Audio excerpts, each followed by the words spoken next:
Well, the world has certainly changed, and while the nature of this upheaval is something that very few of us saw coming, the theme of adapting in the face of disruption is something that I have lived and breathed for over 15 years now. Now, like pretty much all professional speakers, I feel most at home on the stage, whether it's in front of a big arena or whether it's a boardroom workshop with an executive team. There are few experiences as magical as that moment when you see an audience engage with a presentation so powerfully that it shifts their emotional state or their mental perspective. Those are the moments that I live for. And so the question that has dominated my thinking in the wake of the coronavirus pandemic is this question of how to replicate a live conference experience in a virtual environment. And I use the word experience very, very deliberately.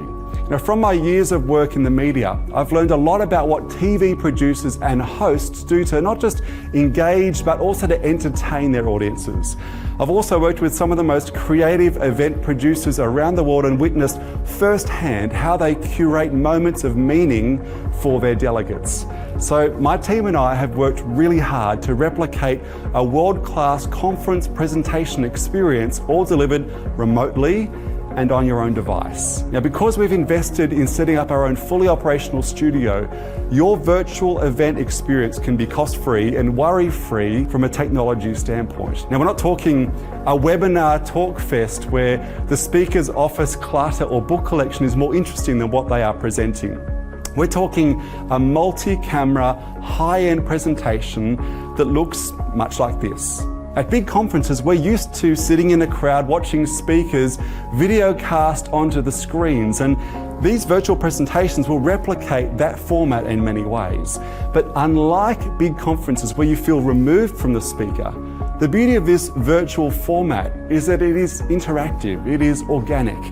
The chat functionality of platforms like Zoom allow for rich interaction and fun with polls, activities, Q&A right throughout the presentation. Now, your attendees may well be in their pajamas, but the last thing they will feel like doing is going to sleep. Now, for longer format workshops, we're also having great success using the breakout room functionality in various platforms, which allows for rich audience interaction, not just with the presenter, but with each other as well.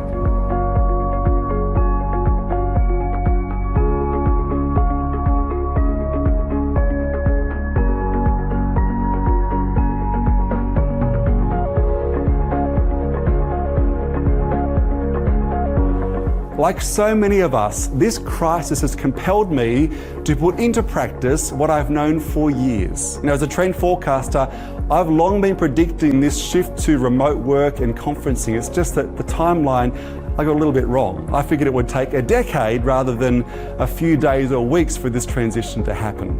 As a disruption strategist, I've studied best practice in pivoting and reinvention, never imagining how quickly I'd have to learn to do these things myself. And yet, here we are. We are all in the same boat. If we play our cards right, this can be a time of renewal, of refinement, and great opportunity. In the words of Winston Churchill, a crisis is a terrible thing to waste. So let's make the most of this time. Let's not shrink back, but let's keep our thinking sharp, our teams and organizations focused, and our eyes firmly on how to emerge from this disruption smarter and stronger than ever.